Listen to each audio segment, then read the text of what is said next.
আপনাদের সবাইকে আমাদের চ্যানেলে স্বাগত। আমাদের আজকের নিবেদন জন জ্যাফায়ার ফার্নলের লেখা কালো কফি। গল্পটি আমরা নিয়েছি সাহিত্যমেলা প্রকাশনা থেকে প্রকাশিত বিশ্বসেরা ভূতের গল্প এই বইটি থেকে। গল্পটি বাংলায় অনুবাদ করেছেন মনীন্দ্র দত্ত। শুরু হচ্ছে কালো কফি।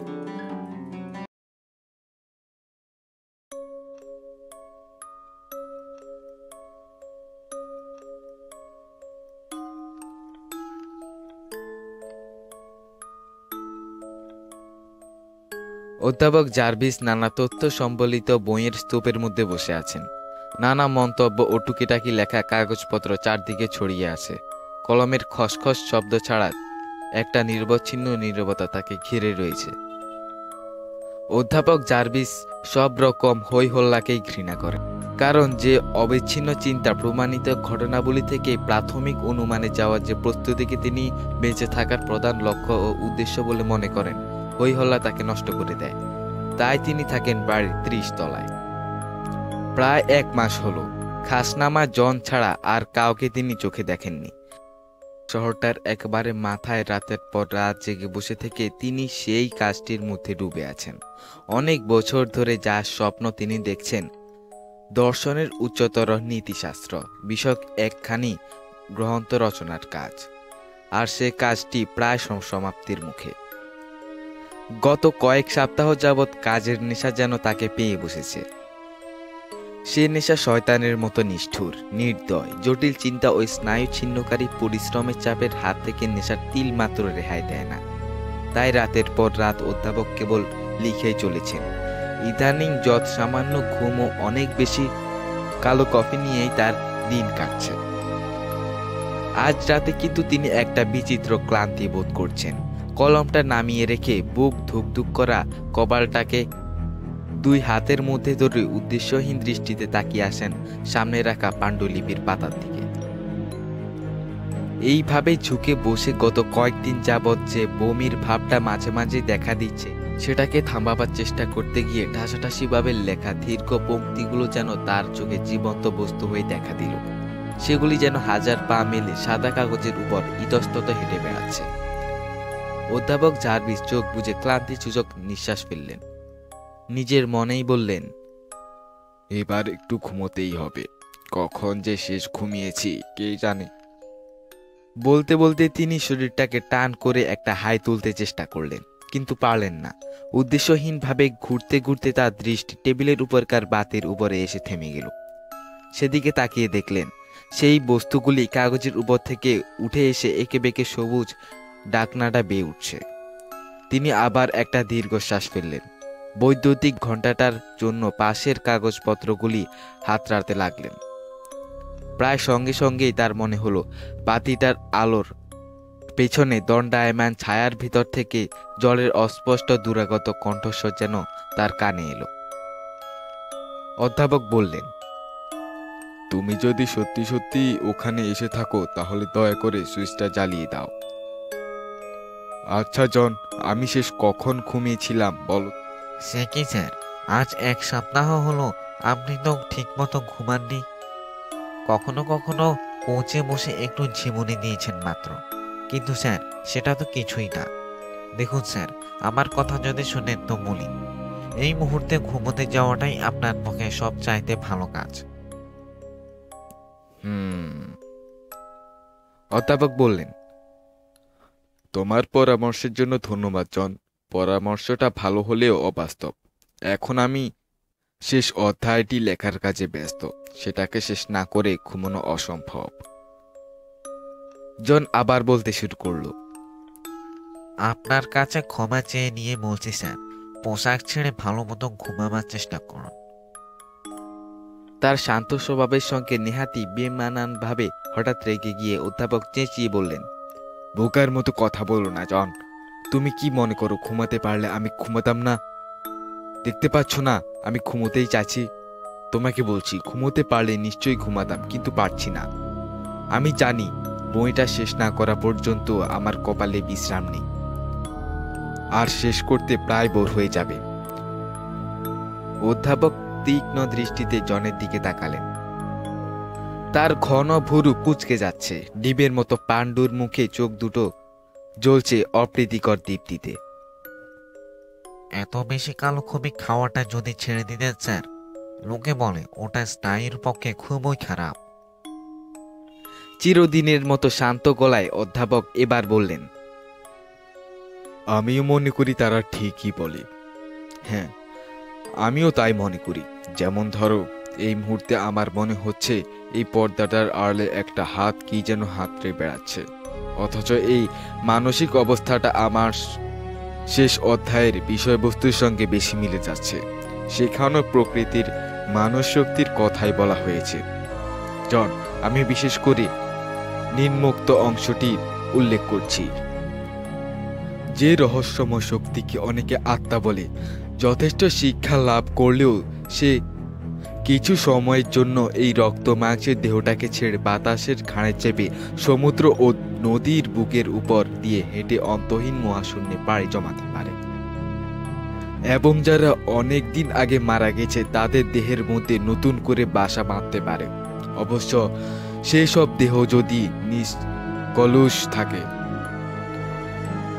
অধ্যাপক তার চেয়ারে হেলান দিয়ে সোচ্চার চিন্তার মতোই বলতে লাগলেন, অনেক শতাব্দী আগে মানুষ এসব জানত, বিশেষ করে আইসিস ও আদি চেলডিয়ারা তো জানতই। আজও কোনো কোনো অঞ্চলে ভারতবর্ষের ফকিররা এবং তিব্বতের লামার এসব অনুশীলন করে থাকে, অথচ অজ্ঞান জগৎ এসব কাজকে সস্তা চালবাজি ছাড়া আর কিছুই মনে করে না। হঠাৎ জনের উপস্থিতি সম্পর্কে সচেতন হয়ে বলে উঠলেন, ভালো কথা, তুমি কি আগামীকাল পর্যন্ত ছুটি চেয়েছিলে? হ্যাঁ স্যার, তা চেয়েছিলাম। জন স্বীকার করল। তবে ভাবলাম ছুটিটা এখন থাক, কারণ আপনি এখন এত এত ব্যস্ত স্যার। বাজে কথা, আজকে সন্ধ্যাটা নষ্ট করো না, এতেই যথেষ্ট দেরি হয়ে গেছে। সামোভারে আরো কিছুটা কফি তৈরি করে রেখে তারপরই তুমি যেতে পারো। কিছুটা ইতস্তত করে অধ্যাপকের চোখের দিকে তাকিয়ে জন হুকুম মতোই কাজ করল। ঘুমায়মান সামোভারটাকে টেবিলের উপর মনিবের হাতের কাছে রেখে দিয়ে এবং ঘরটাকে ঠিকঠাক করে দিয়ে সে দরজার দিকে মুখ ফেরালো। সকাল 8টায় আমি ফিরে আসবো স্যার। কফিতে চুমুক দিতে দিতে অধ্যাপক বললেন, খুব ভালো কথা, শুভরাত্রি। প্রত্যুত্তরে শুভরাত্রি বলে দরজাটা বন্ধ করে দিয়ে মাথাটা নাড়তে নাড়তে জন এক মুহূর্ত দাঁড়ালো। অস্পষ্ট স্বরে বলল, ওকে একলা রেখে যাওয়া উচিত নয়, কিন্তু আমি তো সকাল 8টার আগেই ফিরে আসবো। হ্যাঁ, 8টার আগে ফিরে যথেষ্ট চেষ্টা করব। এই কথা বলে সে ধীরে ধীরে বারান্দায় ধরে এগিয়ে গেল। অধ্যাপক অনেক সময় তার ডেস্কের উপর উপর হয়ে বসে রইলেন, অথচ বিগত আধ ঘন্টার মধ্যে সামনের খোলা পাতায় একটি শব্দ লেখেননি, কারণ তার মস্তিষ্কের ভিতর কোথায় যেন একটা ছোট হাতুড়ি ধীরে নিয়মিতভাবে আস্তে আস্তে ঠুক ঠুক করে শব্দ দিয়ে চলেছে। ফলে তার চারপাশের স্তব্ধতা আরো নিবিড় হয়ে উঠেছে। ক্রমে ক্রমে তার মনের মধ্যে একটা অর্থহীন একান্ত প্রত্যাশা যেন হাতুড়ির প্রতিটি আঘাতের সঙ্গে সঙ্গে একটা কিছু তার দিকে এগিয়ে আসছে, নিকট হতে নিকটতর হচ্ছে, এমন কিছু যা তিনি ধারণা করতে পারছেন না, আবার ঠেকাতেও পারছেন না। শুধু বুঝতে পারছেন যে সেটা আসছে আসছে একটা অজানাকে জানবার আশায় তিনি কান খাড়া করে অপেক্ষা করতে লাগলেন। সহজা যেন নিচের জগতের অনেক দূরে থেকে একটা ঘুড়িতে মধ্যরাতের ঘণ্টা বেজে উঠল। তার শব্দটা মিলিয়ে যাবার আগেই বাইরের বারান্দায় দ্রুত পায়ের শব্দ শোনা গেল। একটা টোকা, কে যেন হাতলটা খুঁজছে। অধ্যাপক উঠে দাঁড়াতেই দরজাটা খুলে গেল। আর একটি বেটে মতো শক্ত সামর্থ্য মানুষ দ্রুত পা ফেলে ঘরে ঢুকল। গোলাকার লাল মুখ সেরকম দ্রুততা ধাক্কা দিয়ে দিয়ে লোকটি কথা বলতে লাগলো, যেটা ম্যাকপিনাসের বৈশিষ্ট্য। গত 10 বছর যাবৎ মিশরের নিম্নাঞ্চল ও নীল নদের তীর বরাবর অনুসন্ধান কার্য চালাবার ফলে ম্যাকপিনাসের নামটা বিখ্যাত হয়ে উঠছে। তিনি বলতে শুরু করলেন, প্রিয় ডিক, আরে তোমাকে এরকম অসুস্থ দেখাচ্ছে কেন? ভয়ের কথা? যথারীতি অতিরিক্ত পরিশ্রম করেছো তো? ঠিক জানতে তাই ছিলাম, একটা নমুনা নিয়ে গত সপ্তাহে ফিরেছি। 3 দিন নিউ ইয়র্কে ছিলাম, এখনই নীল নদের তীরে ফিরে যেতে হবে। গতকাল টিকিট কেটেছি, জাহাজ ছাড়বে আগামীকাল দুপুরে। কি জানো ডিক? খরময় ছুটতে ছুটতেই ম্যাগনাস বললেন, তারান্তের কাছ থেকে একটা তার পেয়েছি। তারান্তকে তুমি তো জানো, আমাদের ক্ষণ কার্যের ওভার শিয়ার লিখেছে। তারা একটা এক প্রস্তর স্তম্ভ পেয়েছে। তাকে কপটীয় লিপি আশ্চর্য গুরুত্বপূর্ণ হতে পারে খুব। ঠিক, অধ্যাপক মাথা নাড়লেন। তাই তো তোমার কাছে এসেছি ডিক। তোমাকে বলতে এসেছি যে নমুনাটি সঙ্গে করে নিয়ে এসেছি, সেটা তোমার কাছে রেখে যাব। আশা করি আমি ফিরে না আসা পর্যন্ত সেটা তোমার কাছেই রাখতে আপত্তি করবে না। নিশ্চয়ই রেখে যাবে, অবশ্যই রেখে যাবে, অধ্যাপক অন্যমনস্কভাবে জবাব দিলেন। নিঃসন্দেহে এটি এক যুগের মহত্তম আবিষ্কার, ম্যাগনাস বলতে লাগলেন। বিরাট ব্যাপার, মিশরের ইতিহাসের উপর নতুন আলোকপাত করবে। যতদূর জানা যায় সারা পৃথিবীতে এরকম আর একটাও মমিও নেই। কি বললে? অধ্যাপক চেঁচিয়ে বললেন, মমি? ম্যাগনাস ঘাড় নাড়লেন। নিশ্চয়ই, তবে শব্দটা বোধহয় ঠিক হলো না। সাধারণ কোনো শুকনো মমির চাইতেও এটা স্বতন্ত্র কিছু। তুমি কি সেটাকে সঙ্গে করে এনেছো ম্যাগনাস? নিশ্চয়ই, বাইরের বারান্দাতেই রয়েছে। অকারণেই অধ্যাপক ভীষণভাবে কাঁদতে শুরু করলেন। পমের ভাবটা আবার দেখা দিল। এমন অসময়ে এখানে নিয়ে এসেছো, তুমি তো জানো ওটাকে সরানো নড়ানো খুব অসুবিধা। অধ্যাপক কথা বলতে বলতেই ম্যাগনাস ছুটে ঘর থেকে বেরিয়ে গেলেন। বাইরে অনেক গলা শোনা যাচ্ছে। একটা ভারী জিনিস বয়ে আনার মতো অনেক মানুষের হইচই ও পায়ের শব্দ হতে লাগলো। আর সেসব ছাপিয়ে কানে এলো ম্যাগনাসের উত্তেজিত কণ্ঠস্বর। আস্তে, হ্যাঁ হ্যাঁ হ্যাঁ, কোনটা সাবধান, আস্তে আস্তে, ঝুঁকি লাগিও না। হ্যাঁ হ্যাঁ, এবার আস্তে, হ্যাঁ হ্যাঁ, ঠিক আছে। ম্যাগনাস ঘরে ঢুকলেন। তার পেছনে 4টি লোক প্যাকিং বাক্স ও সবাদারের মাঝামাঝি আকারের একটা কিছু বই নিয়ে ঢুকলো। ম্যাগনাসের নির্দেশ মতো ঘরের একটা সুবিধাজনক কোণে সেটাকে সাবধানে নামিয়ে রাখলো। লোকগুলি চলে গেলে পকেট থেকে একটা ছোট স্ক্রুড্রাইভার বের করে ম্যাগনাস বললেন, এবার তোমাকে এমন কিছু দেখাবো যাতে নিজের চোখকেই তুমি বিশ্বাস করতে পারবে না। প্রথমে আমিও পারিনি। একটা বিস্ময়কর জিনিস ঠিক, যত সমিতি প্রতিষ্ঠান আছে সব একেবারে বোকার মতো হা করে ডোক গিলতে থাকবে। ম্যাগনাস একটার পর একটা ঢাকনার স্ক্রুড্রাইভার গুলো খুলতে লাগলো। আর অধ্যাপক চোখ বড় বড় করে তাকিয়ে রইলেন, অপেক্ষায় করতে লাগলেন। শেষ স্ক্রুটা খুলতে খুলতে ম্যাগনাস বললেন, এই নমুনাটি সুগন্ধি তেলে মৃতদেহের রক্ষার কলা কৌশলের উপর নতুন একটা আলোকপাত করবে। এটা কোনো ঘরবর্তী শুকিয়ে যাওয়া মানুষের নুয়ো নয়। এই কাজ যে করেছে সে একটি প্রতিভা। নির্ঘাত এর ভেতর থেকে জীবন যখন প্রথম বেরিয়ে গেছে, দেহটা আজও ঠিক তেমনি আছে। আমার কথা শুন ডিক, এটা কম করেও 6000 বছরের পুরনো, হয়তো আরো বেশি পুরনো। আমি বলছি, একটা সব বিস্ময়ের অতীত। কিন্তু এই তো দেখতে পাচ্ছ, এবার নিজেই বিচার করো। এই কথা বলে স্ক্রুড্রাইভারটা এক পাশে রেখে ম্যাগনাস ভারী ঢাকনাটা তুলে এক পাশে সরে দাঁড়ালেন। সামনে কাঁচ লাগানো সবাতারের মধ্যে যে বস্তুটি শুয়ে আছে, অথবা বলা যায় দাঁড়িয়ে আছে, তার দিক তাকিয়ে অধ্যাপক একটা দীর্ঘশ্বাস টেনে নিলেন। কাপা আঙুল দিয়ে চেয়ারটাকে চেপে ধরলেন। তিনি যা দেখলেন তা কালো চুলের মধ্যে মাঝখানে একটা ডিমের মতো আকারের মুখ, একটুও কুচকো যায়নি, অথচ বিভৎস ছাই ছাই ধূসর রং, পাতলা খাড়া বাঁকা নাকের দুটি সুস্পষ্ট ভৌতিক পরিহাস লুকিয়ে রয়েছে, যার সঙ্গে জড়িয়ে রয়েছে একটা নামহীন আতঙ্ক। ম্যাগনাস বললেন, এক সময় বেশ সুন্দরী ছিলেন, খুব সুন্দরী, নাক চোখ মুখ সবই ভালো, একবারে খাঁটি মিশরীয় ছাঁদ। কিন্তু অধ্যাপক তাড়াতাড়ি যোগ করলেন, কেমন কেমন যেন শয়তানের মুখের মতো। ওই দুটি আঁখি পল্লবের নিচে কি আছে জানি না, মনে হচ্ছে যে কোনো মুহূর্তে ও দুটি খুলে যেতে পারে। আর তা যদি ঘটে, ওহ কি ভয়ঙ্কর ব্যাপার হবে। ম্যাগনাস হাসলেন। হ্যাঁ, আমি জানতাম সুন্দরী তোমাকে চমকে দেবে। বিজ্ঞানকে করবে মুখ বধির, সে বিষয়ে কোনো সন্দেহ নেই। আর এই যে পাথরগুলো, তিনি যেন পরিতৃপ্তির সঙ্গেই বলতে লাগলেন, ওর গলায় জড়িয়ে রয়েছে আস্ত মরকতমণি। এ তো পঞ্চম রাজবংশের আমলের, অথচ ওর বুকের উপরকার এই জোনাকি মূর্তিটা, ওটা তো মনে হয় আরো প্রাচীন কালের। ওর জামার জরির কাজ তো আমাকেও হার মানিয়েছে।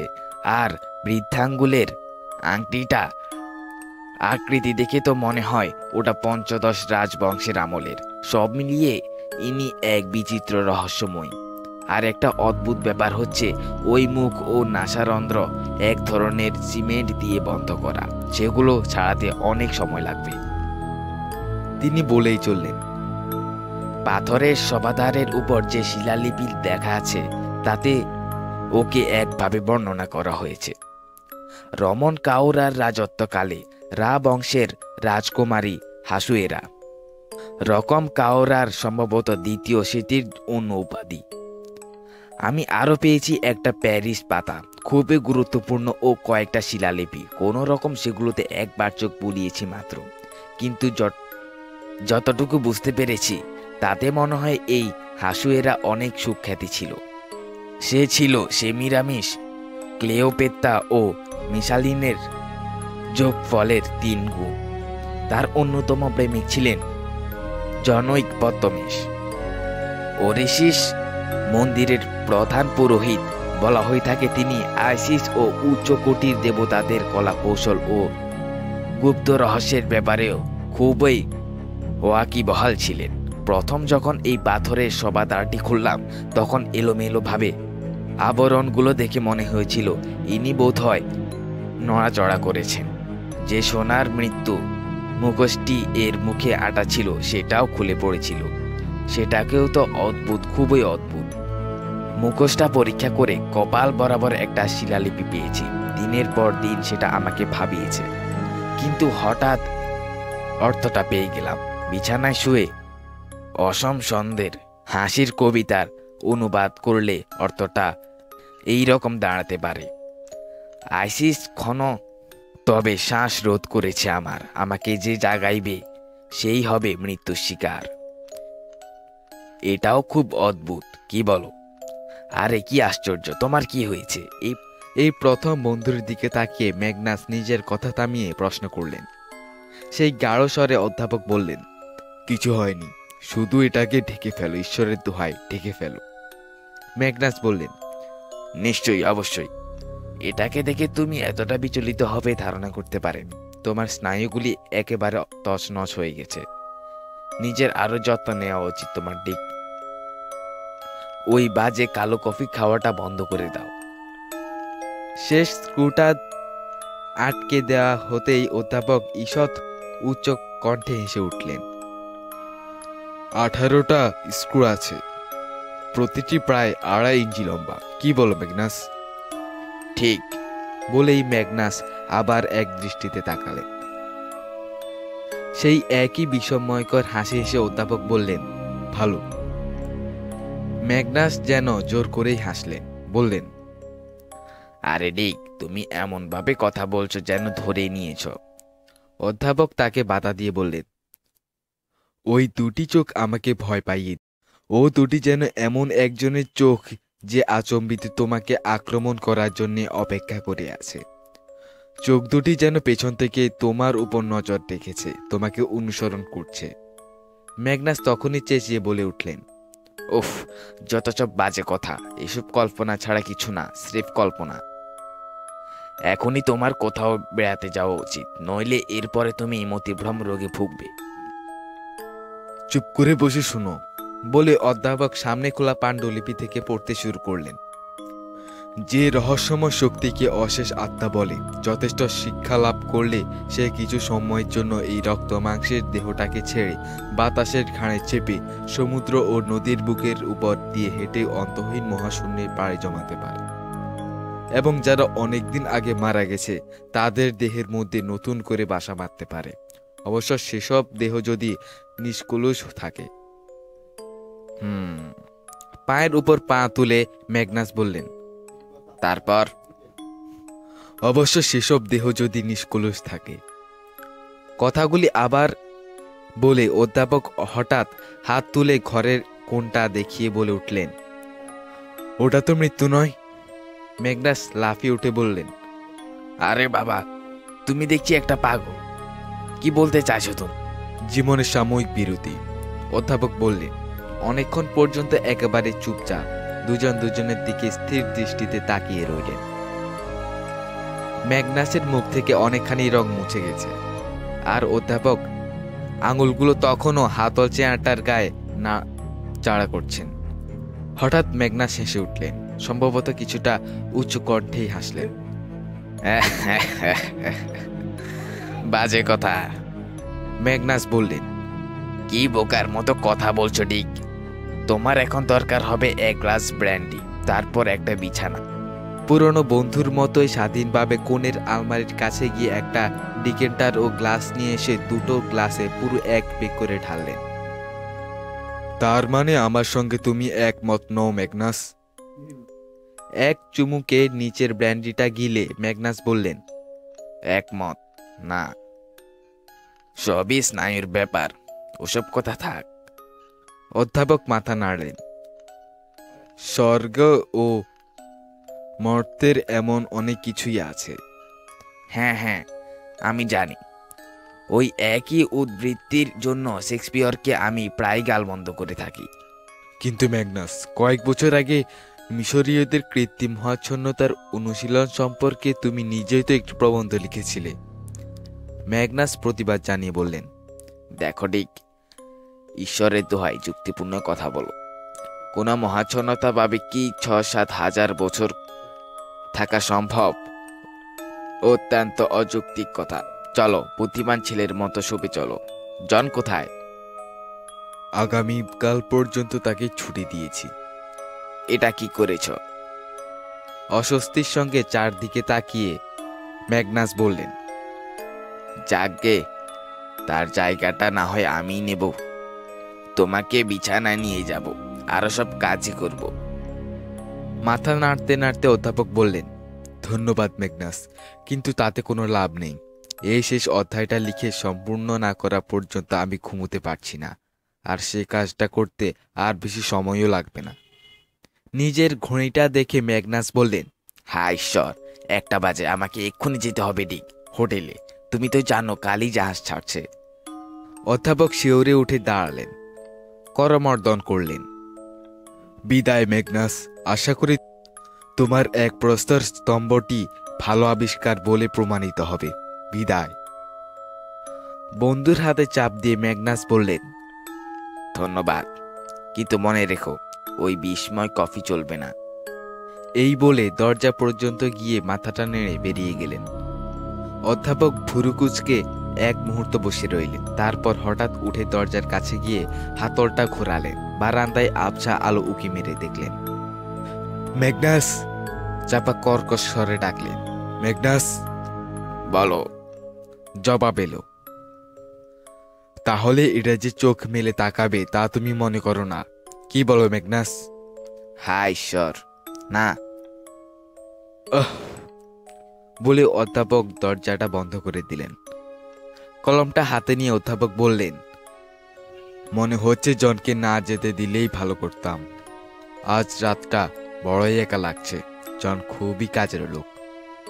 এই বলে তিনি আবার উপর হয়ে লিখতে শুরু করলেন। মাথাটা অসাধারণ রকমে ঝকঝক ও পরিষ্কার লাগছে। সব শক্তিগুলোই যেন উচ্চতম গ্রামে বাঁধা হয়েছে। পূর্ণতার একটা অনুভূতি তাকে ভর করেছে। ধারণাগুলো জ্বলছিত হয়ে উঠেছে। জটিল চিন্তাগুলো সুসংবাদ হয়ে উঠছে একটা সূক্ষ্ম শক্তি ও সাবলীলতায়। কথাগুলি যেন কলমের মুখ দিয়ে আপনা থেকেই বেরিয়ে আসছে। তথাপি কোনো আপাতত কারণ না থাকা সত্ত্বেও একটা পংক্তির মাঝখানে পৌঁছে হঠাৎ তার মনে তীব্র বাসনা জাগলো। মাথাটা ঘুরে ঘরের কোণে রাখা বস্তুটিকে একবার দেখলেন। অনেক চেষ্টা করে সে বাসনাকে চাপা দিলেন। আবার কলমের খসখস শব্দ হতে লাগলো। অবশ্য সর্বক্ষণই তিনি বুঝতে পারছেন যে এই বাসনা ক্রমেই বাড়ছে। আগে হোক আর পরে হোক একসময় তাকে পরাস্ত করবেই।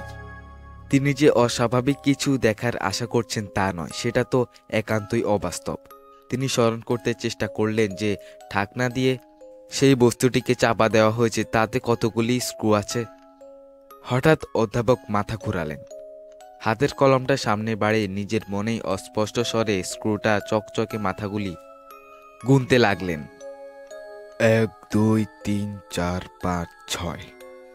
প্রত্যেক দিকে 6টা করে, উপর ও নিচে 3টে করে, মোট 18টা। স্ক্রুগুলো সবই ইস্পাতের, 1/4 ইঞ্চি মোটা আর 2.5 ইঞ্চি লম্বা।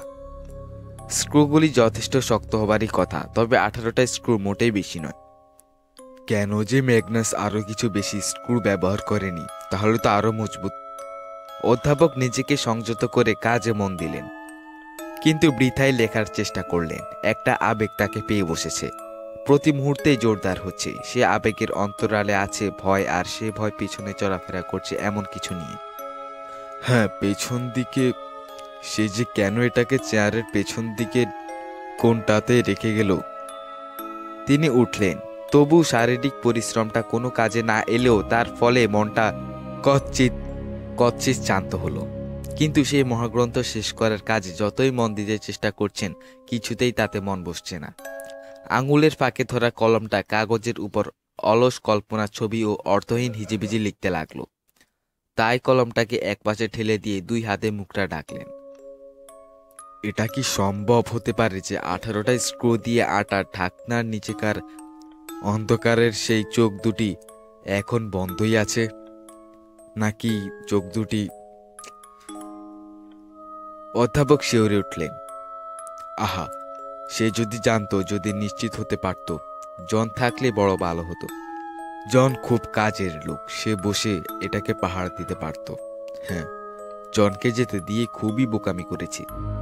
অধ্যাপক দীর্ঘশ্বাস ফেললেন, চোখ মেলে তাকালেন, একেবারে নিশ্চুপ। এক দৃষ্টিতে তাকিয়ে রইলেন সামনের ফুলস্কেপ কাগজখানার দিকে, তাকিয়ে রইলেন তার উপর এবড়ো থেবড়ো বড় হরফে লেখা 2টি পংক্তির দিকে। সে পংক্তি 2টি তার নিজের লেখা নয়। আশিস ক্ষণতরে শ্বাসরোধ করেছে আমাকে যে জাগাইবে সেই হবে মৃত্যুর শিকার। একটা আকস্মিক তীক্ষ্ণ শব্দ, একটা অট্টহাসি তাকে চমকে দিল। এই শব্দ কি তার নিজের ঠোঁট থেকে বেরিয়ে এসেছে? তিনি নিজেকে প্রশ্ন করলেন। আর তিনি জানেন যে সেটাই ঠিক। তিনি বসে আছেন, তার প্রতিটি স্নায়ু ঝনঝন করছে। আশা করলেন, প্রার্থনা করছেন যে একটা কিছু এসে এই নীরবতাকে ভেঙে দিক। একটা পায়ের শব্দ, একটা চিৎকার, একটা আর্তনাদ, একটা অট্টহাসি ছাড়া অন্য যা কিছু। অপেক্ষা করে থাকতেই আবার সেই হাসি তার কানে এলো, আরো জোরে, আরো দুর্বার হয়ে। এবার সে তার দাঁতের কাঁপুনি ধরিয়ে দিল। গলার মধ্যে গড় গড় করে উঠলেন, তাকে ঝাঁকুনি দিতে লাগলো। অধ্যাপকের চোখ পড়ল তার পায়ের কাছে ইতস্ত ছড়ানো ছেঁড়া কাগজের উপর। কাপা হাতে ডেস্কের উপরকার তাক থেকে পাইপটা নামিয়ে নিলেন। সেটাতে তামাক ভরাই ছিল। আগুন ধরালেন। তামাকের ধোঁয়াটা ভালো লাগলো, জোরে টান দিলেন।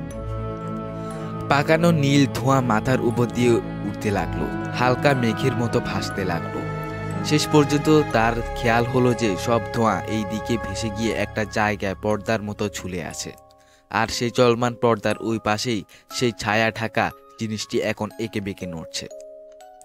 অধ্যাপক স্থলিত পায়ে উঠে দাঁড়ালেন, অস্পষ্ট স্বরে বললেন, ম্যাগনাস ঠিকই বলেছে। আমি অসুস্থ। ঘুমাবার চেষ্টা করতে হবে, করতেই হবে।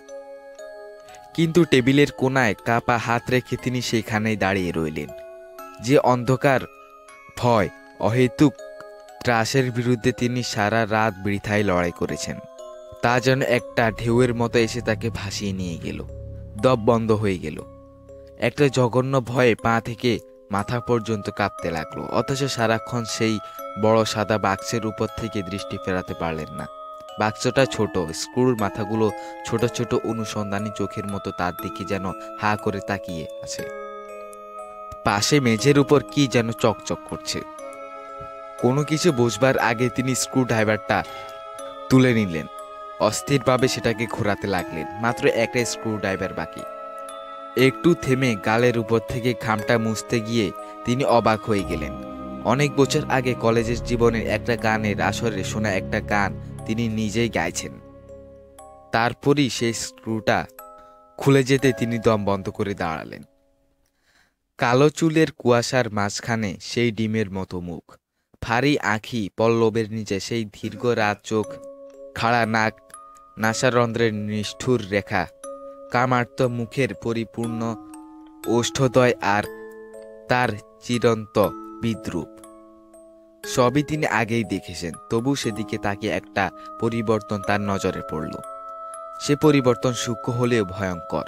সে পরিবর্তনের স্বরূপ তিনি ঠিক ধরতে পারছেন না, অথচ সে পরিবর্তন তাকে মন্ত্রমুগ্ধ করে রেখেছে। জোর করে চোখ ফিরিয়ে নিলেন, ঢাকনাটা বসিয়ে দেবার চেষ্টা করলেন, কিন্তু পারলেন না। চারদিকে তাকিয়ে ভারী থলের থেকে একটা কম্বল টেনে নিয়ে সেই ভয়ঙ্কর জিনিসটাকে ঢেকে দিলেন। আবার বলে উঠলেন, ম্যাগনাস ঠিকই বলেছে, আমাকে ঘুমোতেই হবে। কোচের কাছে গিয়ে ধপাস করে শুয়ে পড়ে কুশনের মধ্যে মুখ ঢাকলেন। অনেকক্ষণ পর্যন্ত সেখানে শুয়ে রইলেন, কিন্তু ঘুম এলো না কিছুতেই। আবার সে হাতুড়ি যেন তার মস্তিষ্কের মধ্যে ঘা দিচ্ছে। হাতুড়ির আঘাতের আড়াল থেকে আরো একটা শব্দ আসছে। সেটা কিসের শব্দ? কোনো পায়ের শব্দ কি? উঠে কান পাতলেন, আর তখনই খেয়াল হলো যে কম্বলের ঝাড়লটা নড়ছে। বিশেষ না হওয়ায় চোখ দুটো কচলে দিলেন, আর ঠিক তখনই ঢেউয়ের মতো গতিতে আরো একটা কিছু এসে সেটাকে নাড়িয়ে দিল। উঠে কাঁপতে কাঁপতে হামাগুড়ি দিয়ে এগিয়ে গিয়ে কম্বলটাকে দু ফালা করে ছিঁড়ে ফেললেন। আর তখনই সেই পরিবর্তনটাকে দেখতে পেলেন, বুঝতে পারলেন যা আগে তার কাছে দুর্বোধ্য মনে হয়েছিল। সঙ্গে সঙ্গে হাতে মুখ ডেকে ছোট শিশুর মতো বিচিত্র নাকি সুরে ঘ্যান ঘ্যান করতে করতে শরীরটাকে এদিক ওদিক দোলাতে লাগলেন।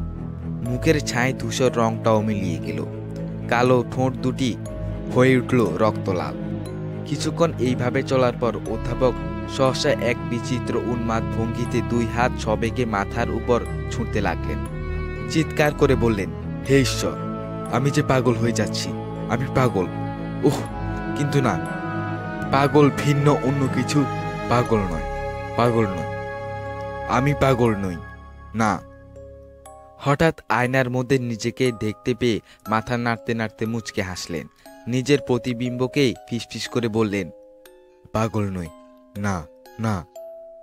পুনরায় বাক্সটার কাছে গিয়ে কাঁচটার উপর হাত বুলিয়ে টোকা দিতে লাগলেন। হে মৃত্যু আখি, তোমার দুটি পাতা খোলো। যে রহস্য সেখানে লুকিয়ে আছে আমি তাকে জানতে চাই। আমি না হয় সেই পুরোহিত পতমেশী হলাম যে তোমাকে এইভাবে মন্ত্রমুগ্ধ করে রেখেছে, কিন্তু তাদের কি হয়েছে? তবু তো আবার আমি তোমার কাছে এসেছি প্রিয়তমা। সেদিনের থিবিসের মতোই আমার আত্মা আজও তোমাকে ডাকছে। হে মৃত্যু আখি, তোমার দুটি পাতা খোলো। যে রহস্য সেখানে লুকিয়ে আছে আমি তাকে জানতে চাই। তোমার আত্মা এতকাল ঘুমিয়েছিল, আর গমনাতীত বছর ধরে আমার আত্মা তোমাকেই খুঁজে ফিরেছে। এতদিনে সে প্রতীক্ষার অবসান হলো। হে মৃত্যু আখি, তোমার দুটি পাতা খোলো। যে রহস্য সেখানে লুকিয়ে আছে আমি তাকে জানতে চাই। হায় ঈশ্বর! হঠাৎ তিনি চিৎকার করে বলে উঠলেন, সে তো জাগবে না, আমি তো তাকে জাগতে দিতে পারি না। নিজের আঙ্গুলগুলি সজোরে মুচড়াতে লাগলেন। সঙ্গে সঙ্গে তার চেহারা বদলে গেল। ধূর্ত হাসিতে বেঁকে গেল মুখ। হামাগুড়ি দিয়ে দেয়ালে ঝোলানো ছোট আয়নাটার কাছে গিয়ে দ্রুত হাতে সেটাকে কোটের নিচে নিয়ে ডেস্কের কাছে গিয়ে আয়নাটাকে তার উপর রেখে নিজের সামনে ধরলেন। নিজের দিকে তাকিয়েই মাথা নেড়ে বললেন, যতক্ষণ আমি এর দিকে তাকিয়ে আছি, এর জন্য অপেক্ষা করছি, ততক্ষণ ওই দুটি চোখের পাতা খুলবে না। সে দুটি চোখ যে সেই মানুষের যে তোমাকে অতর্কিতে আক্রমণ করার অপেক্ষায় আছে। যে পিছন থেকে তোমার উপর নজর রেখেছে, তোমাকে অনুসরণ করছে, তবু সে চোখকে আমি দেখব। হ্যাঁ, আমি দেখবই। নিচের জগৎ থেকে নদী বক্ষের স্টিমারের একটানা হুইসেলের শব্দ ভেসে এলো। অস্পষ্ট ও অনেক দূরের হলেও সেই শব্দ বুঝে অধ্যাপকের বুদ্ধি বিবেচনা ফিরে এলো। হাসবার চেষ্টা করে তিনি বলে উঠলেন, হায় ঈশ্বর, আমি কি এতই বোকা যে করুণার পাত্র একটি মৃত মানুষ আমাকে ভয়ে আধা পাগল করে তুলেছে, আর তাও নিউ ইয়র্ক শহরে। এ যে ধারণারও অতীত। এই কথা বলে অধ্যাপক ব্র্যান্ডির দিকে এগিয়ে গেলেন। নিচের জগৎ থেকে নদী বক্ষের স্টিমারের একটানা হুইসেলের শব্দ ভেসে এলো। অস্পষ্ট ও অনেক দূরের হলেও সেই শব্দ বুঝে অধ্যাপকের বুদ্ধি বিবেচনা ফিরে এলো। হাসবার চেষ্টা করে তিনি বলে উঠলেন, হায় ঈশ্বর, আমি কি এতই বোকা যে করুণার পাত্র একটি মৃত মানুষ আমাকে ভয়ে আধা পাগল করে তুলেছে, আর তাও নিউ ইয়র্ক শহরে। এ যে ধারণারও অতীত। এই কথা বলে অধ্যাপক ব্র্যান্ডির দিকে এগিয়ে গেলেন। ইচ্ছা করে পেছন ফিরে দাঁড়িয়ে ধীরে ধীরে গ্লাসটা খালি করলেন। তখনও কিন্তু তার মনে হতে লাগলো যে সেই দুটি চোখ তাকে দেখছে, সর্বত্র তাকে অনুসরণ করছে। অনেক কষ্টে তিনি ঘুরে দাঁড়ানোর থেকে নিজেকে নিবৃত করলেন। সেই একই লৌহ কঠিন ইচ্ছা শক্তি ধারা বিদ্রোহী স্নায়ুগুলো দমন করে তিনি কাগজপত্র গুছিয়ে কলমটা তুলে নিলেন। মানুষের শরীরে বোধ হয় খেঁকি কুকুরের স্বভাবটা আছে। মন যতই তাড়া, সে ঠিক পিছনে চলতে থাকে, হুকুম করলেই তা পালন করবে। কাজে অধ্যাপক আসনে বসলেন, চোখ মুছলেন, হাত শক্ত করে পাশের আয়নাটার দিকে তাকিয়ে একটা কাগজ খুলে নিলেন। একটু থেমে ঘড়ির দিকে তাকিয়ে দেখলেন জানালায় রুগ্ন পাণ্ডুর উষার আবির্ভাব হয়েছে। ধীরে ধীরে বললেন, আর আধ ঘন্টা, তাহলে আমার কাজ শেষ হবে, সমাপ্ত। কথাটা তার ঠোঁটেই শেষ হয়ে গেল। হঠাৎই তার চোখে পড়ল আয়নার উপর। চোখ দুটি সম্পূর্ণ খোলা। একটি দীর্ঘ মুহূর্ত সেই দুটি চোখ তার চোখের দিকে তাকিয়ে রইল। তারপরে সে চোখের পাতাগুলি কাঁপতে কাঁপতে বন্ধ হয়ে গেল। অধ্যাপক আর্তনাদ করে উঠলেন, আমি ভুল দেখছি, মতিভ্রম রোগে ভুগছি। এটাও অনিদ্রার ফল। জন ফিরে এলে বেঁচে যায়। জন খুব কাজের লোক। তার পেছনে একটা শব্দ হলো, নরম শান্ত শব্দ, গাছের ফাঁকে বাতাসের ফিসফিস বা দেয়ালের গায়ে পর্দার খসখস শব্দের মতো। শব্দটা যেন পেছন দিকে গিয়ে মেঝেটা পার হয়ে চলেছে। মৃত্যুর মতো শীতল স্রোত বয়ে গেল তার ভিতর দিয়ে। মুখ আতঙ্ক কাকে বলে তা তিনি বুঝতে পারলেন। চোখ তুলে তাকাতে সাহস হলো না। প্রত্যাশার আতঙ্কের মন উঠল ভরে। তিনি আয়নাটার দিকে তাকালেন। পেছনের বাক্সটা খালি। দ্রুত মুখ ফেরালেন। আর ওই তো সে, এত কাছে যে প্রায় ছোঁয়া যায়, সেই জিনিস যাকে তিনি বলেছেন করুণার পাত্র, একটি মৃত মানুষ। ধীরে ধীরে 1 ইঞ্চি শক্ত পোশাকের খসখস শব্দ তুলে সে তার দিকে এগিয়ে আসছে। আইসিস ক্ষণতরে শ্বাসরোধ করেছে আমার। আমাকে যে জাগাইবে সেই হবে মৃত্যুর শিকার। আর্তনাদ ও অট্টহাসির মাঝামাঝি একটা অদ্ভুত চিৎকার করে তিনি লাফ দিয়ে সেটার উপর ঝাঁপিয়ে পড়লেন। একটা আঘাত ও খাবি খাওয়ার শব্দ হলো। অধ্যাপক জার্ভিস মেঝের উপর পড়ে গেলেন। হাত দুখানি ছড়ানো, কম্বলের ভাঁজের মধ্যে মুখটা ঢাকা।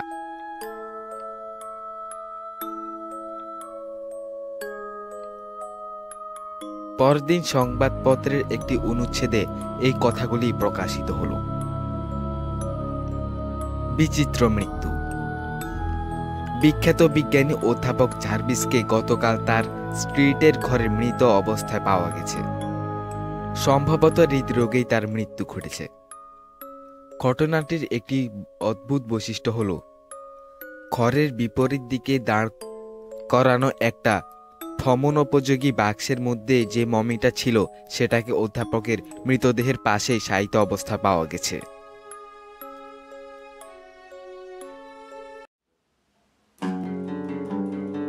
আপনারা এতক্ষণ শুনছিলেন জন জ্যাফায়ার ফারনরের লেখা কালো কফি।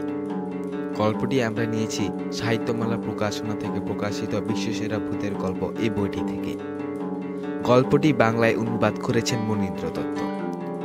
আমাদের আজকের গল্প শেষ হল। এতক্ষণ আমাদের সঙ্গে থাকার জন্য সবাইকে ধন্যবাদ।